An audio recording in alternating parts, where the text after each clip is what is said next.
I'm your friendly Post-it note. You know, all of those things that you want to not to forget to do or remind yourself of. Do you know those things? Here, I have something for you. This is for you. Let me. Yes, yes, yes. This one's for you. Let me.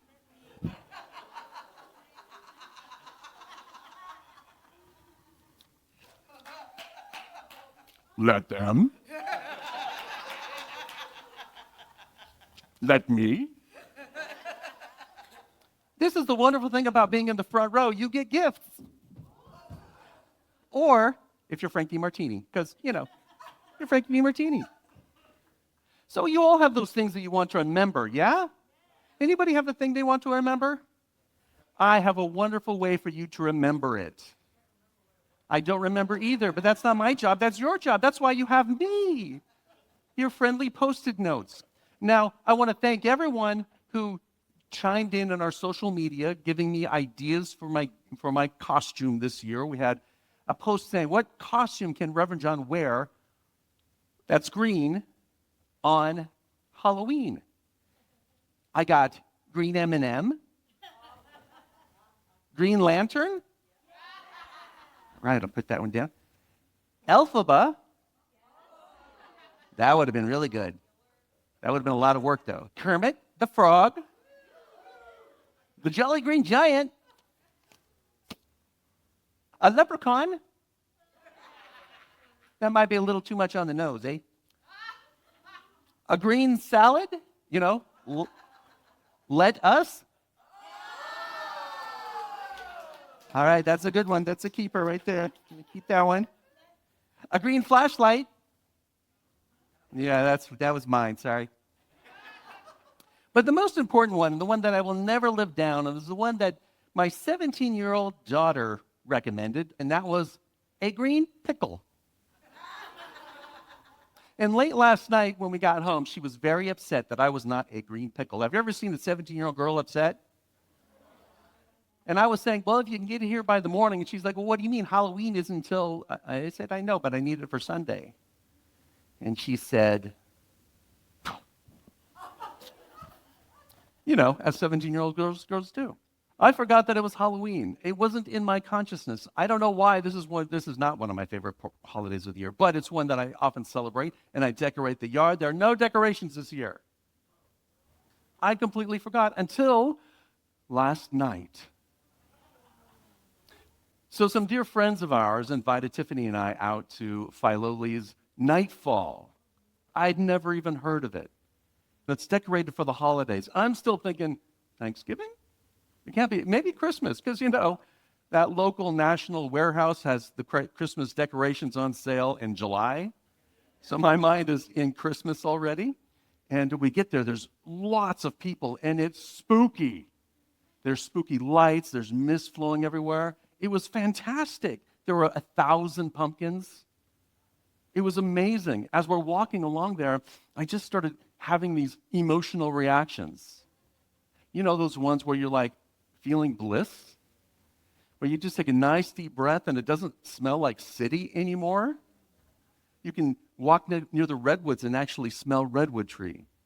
It was fantastic, and they had pumpkins, they had trolls. Now, these are not your Lord of the Ring trolls. They're not trying to squish us into jelly.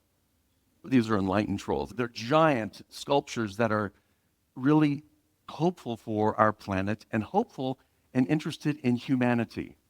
And all the while, I'm feeling this emotional reaction, this curiosity. I have no idea what's going on, but I'm going to go and find out. And then I get there, and it's excitement. It's wonder. I'm like a kid again. As Tiffany said, it was like we were in a small town in a movie at a Halloween festival, but not a scary Halloween festival. It was fantastic. It was like, wow, this is like a community here. And I felt connected. I felt like I let go of all of the Post-it notes that I had, the ones on your mirror that you try to remember. You are a beautiful child of God. Anybody have that one on their mirror? Yes, someone in the back, yes.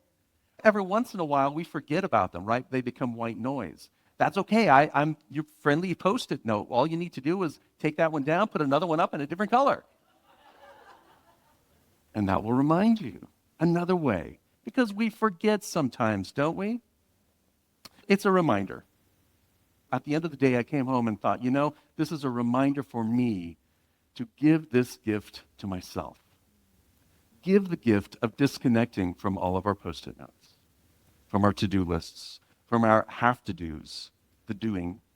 Give a gift to just be in nature, to be one with the experience that's around you, to smell the smells, to feel the feels, and just be present to what is. It was a wonderful reminder to live in the present moment with curiosity and wonder. Do you remember that when you were a little kid? How Halloween was just filled with curiosity and wonder? And it was a reminder to renew my sense of self, to just let things go and be present to me and who I am, to let me be that presence, be that experience in that moment.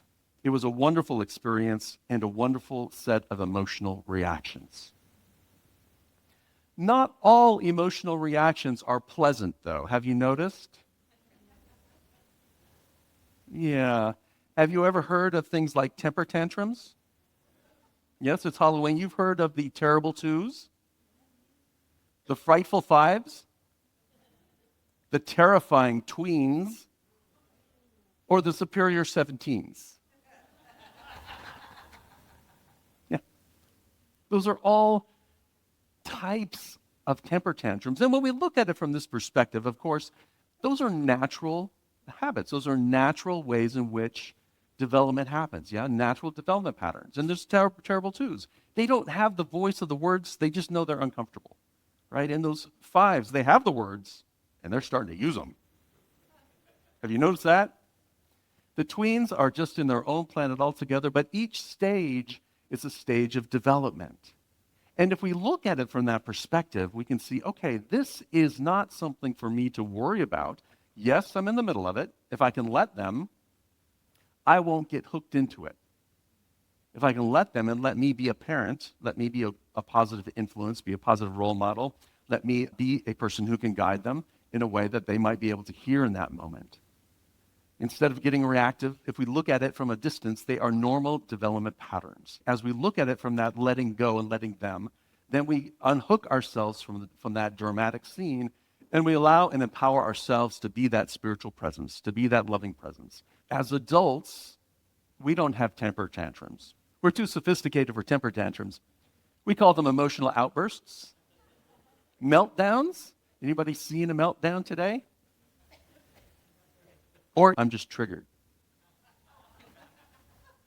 So these are all different ways in which we talk about this idea of having an adult temper tantrum. And the reality is we all have them. So everyone take a nice deep breath and recognize this is our common humanity. That each one of us will at some point in time be frustrated, be upset, and be triggered. And will be emotionally hijacked. That is, our emotions have taken over and they are running the show. Not my thinking anymore, not my Christ presence or divine nature, whatever you want to call my higher self. That's taken a sabbatical. As we move through that, we have to realize that a lot of those triggers that we have were caused by childhood traumas. And we are reacting to that because we have a belief about that childhood trauma that we're still holding on to. We have a myth, a message about ourself, our human self, that we're not good enough, we're not strong enough, we're not wise enough, we're not wanted, we're not healthy, we're not whole. Any of those things sound familiar to you? This is the messaging that we get along the way. And it's not necessarily anyone's fault, it's just how things unfolded, how life unfolded. And so we can take this, an opportunity to just step back and notice that. And when we can notice that we're triggered, right, notice that we're hooked, then we can unhook ourselves. Because we're usually triggered by someone else out there or something out there. The cause is that belief that we're holding on to. That belief about the trauma, that belief about who we think we are, that belief about our sense of not enough. That's what we're holding on to. And that's what comes forward during the trigger. And that's the good news because it's our button. It's our button that you're pushing. That means that I can start to dismantle it. I can start to unwind it. And that's the beauty of knowing that this presence within me is the power and the source for that. We talk about this idea that God is present everywhere. Well, God is present within all of us. You don't like the word God, that's okay. Isness, divine mind, infinite intelligence, that loving energy the energy of spirit, which I call love, the harmonizing, healing, prospering energy that flows always through us is always there. And if we can learn to source from that, instead of trying to source from everyone out there, it will unhook us. I could have been Captain Hook. Arr. We can then be conscious of who we are and be in that presence, because we know that there are times when we are doing the same thing to them. We are the ones that are acting out. We are the ones that are judging. We are the ones that are pushing buttons. We all do it, so let's grow from it. Let's understand it. Let's learn from it, and let's grow from it. When I feel triggered, let's notice, oh, this is how I do that to someone else. I'm a great button pusher. When I'm triggered, I can look inside and say, well, what am I needing? And I can source that from within. That divine presence within me is here to lift me up. For we know that we are a perfect child of God, and God loves us just the way we are. Yes? I am a perfect child of God, and God loves me just the way I am. Together, I am a perfect child of God, and God loves me just the way I am. And so it is. Comparison, passive aggressiveness, manipulation, aggressiveness, all of these are reactions from them for their desire to change me. And when I'm doing it, it's the same thing. It's me not letting you be you. It's me wanting you all to change. Remember, we all have these. This is our common humanity, and we can grow through them. The let them theory is a process to unhook ourselves from that idea. Mel Robbins says this in her book, The Let Them Theory. The beautiful thing about the let them theory, it doesn't make you more judgmental. It makes you more compassionate. It's not a disconnection from somebody where we don't care. It's actually a connection with someone when we let them. It's a great gift, and it's us saying, okay, here's what's going on. I'm going to stay engaged, stay present, and stay connected. That's compassion. Instead of getting frustrated, you begin to understand that most people simply don't have the tools to handle their emotions maturely. We revert to our terrible twos. The truth is that no one has been taught how to do this, to handle your emotions. You have to understand them and know how to process them in a healthy way. And in my experience, most people do not know how to do this. Emotional maturity isn't something you're born with or that just happens. It's a skill that takes time to practice and desire to learn. It's an opportunity for us to learn, to grow. So when it happens, our emotional maturity, our emotional intelligence, we just notice, hey, I've got an emotion. And when you can notice that you have an emotion, then you can allow it to be. Remember, sometimes we get emotion like fear or anger, and we say, I shouldn't do that. Anybody get mad at fear lately? I shouldn't have fear. It's my fear's the problem. Fear's not the problem. Fear's your friend. Fear is telling you that either there's a rhinoceros or a troll coming at you, or that there's something in your mind that's preventing you, that's making you feel this way. A belief like, I'm not good enough. That's the beauty of fear. So when we can make friends with the emotion and just let it be, it will dissipate on its own very easily and effortlessly. Let them notice how you're feeling, allow the feeling, and then let me. Let me be my authentic voice. Let me live into my spiritual principles. Let me have an experience of love, kindness, courage. I'm going to pause for that one, because you know what courage is? Courage is, I'm afraid, but I'm going to let me anyway. It's an honoring of the fear and letting yourself be there. Connection, joy, honesty, peace, balance. What if you were that? What if you brought that to your experience? What if you brought peace and balance and connection to those situations that were challenging for you? What if you started by going within? Let me first be the peace, the balance, the experience of this. Let me be the love in action. Let me be kindness and compassion. And let me express that and be courageous in my spiritual strength, because it takes spiritual strength to do this, to knowing who you are and standing in your own authentic voice, to standing in your own sense of who you are, and to allow yourself to be that, even amongst the challenges and the situations in life. So let's practice my spiritual strength just a little bit more and bring out those values of love and compassion and kindness. How would that look in my daily life? How would it look when I'm going to the grocery store? What would it look like when I'm answering the phone? How would it look if you were living in that and living who you were here to be? What would it look like if you were here to live your values of love or harmony or connection or understanding? What would it look like every day in your life? And how would it feel? What would you experience? You would begin to experience more love, more connection, more freedom, more power, more sense of self. Now, whatever you do in life, someone's going to have an opinion about it, yes? Other people's opinions. There's always going to be another person's opinion, no matter what. And the question is, are you going to listen to it or not? And there are times when it can be helpful. I love this quote by President Theodore Roosevelt, who once said, "It's not the critic who counts, not the man who points out how the strong man stumbles, or where the doer of deeds could have done them better. The credit belongs to the man who is actually in the arena, whose face is marked by dust and sweat and blood, who at the best knows in the end the triumph of high achievement, and who at the worst, if he fails, at least fails while daring greatly." It's not the critic that matters. Those critics in the cheap seats, as Brene Brown would say. Those critics who are just there to throw something at you, to manipulate you, to want you to do something, because they're not letting you. Right? That's their hook into you. But you don't have to be hooked by it. You can just let them. Let them throw the tomatoes. And stand strong in your spiritual strength. Go back to your spiritual principles and your spiritual practices. There's a wonderful tool that the Fillmores taught. Charles and Myrtle Fillmore were the co-founders of the Unity movement.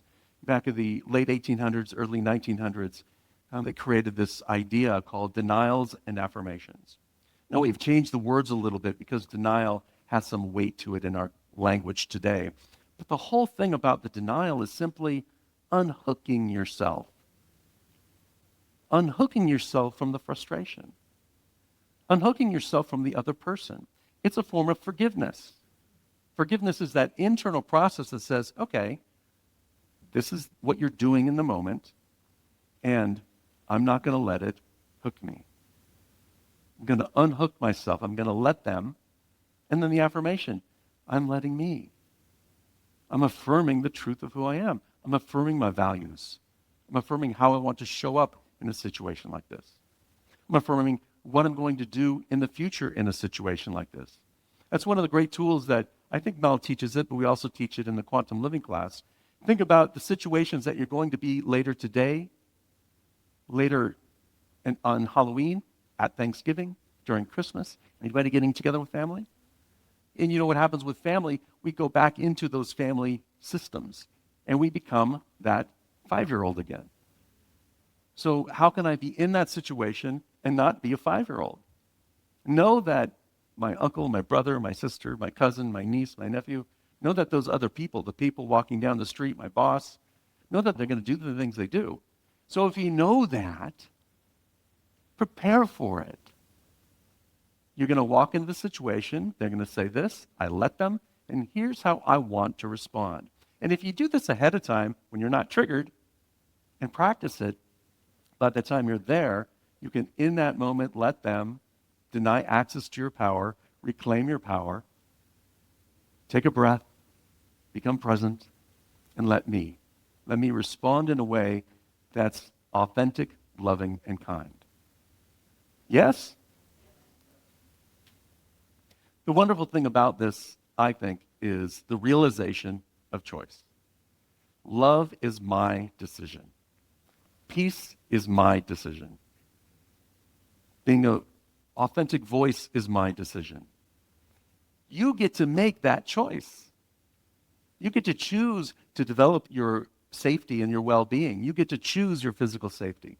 You get to choose your emotional well-being. You get to choose your spiritual intelligence and move through that. You get to choose to disconnect once in a while, to see the pumpkins and the trolls, to smell the redwoods, to feel the crisp air around you. You get to choose that. That can be something that you get to do once in a while. Make a choice and just go do it. You don't need to explain it to everyone. Will they complain about you? Will they criticize you? Maybe. And let them. Can you imagine if I worried about what people thought about me wearing a Post-it note instead of a green pickle? I would lose all of the joy in it if I allowed myself to hook into those critics. I love my daughter very much. And Halloween is coming up, so who knows? I might be a green pickle on Halloween. You get to choose to unhook yourself from the beliefs and the stories of your past traumas. You get to choose to hook into your spiritual strength, find your authentic voice, and live in the flow of inner harmony and wisdom. Love is your decision. And it's a beautiful decision, isn't it? Would you show our affirmation, please, Felix? I'm going to read our affirmation and then invite you to affirm it with me. I am one with the infinite flow of wisdom. I rejoice in another's success, and I trust my inner strength and guidance. Together, I am one with the infinite flow of wisdom. I rejoice in another's successes, and I trust my inner strength and guidance. Let's take that into our time of meditation.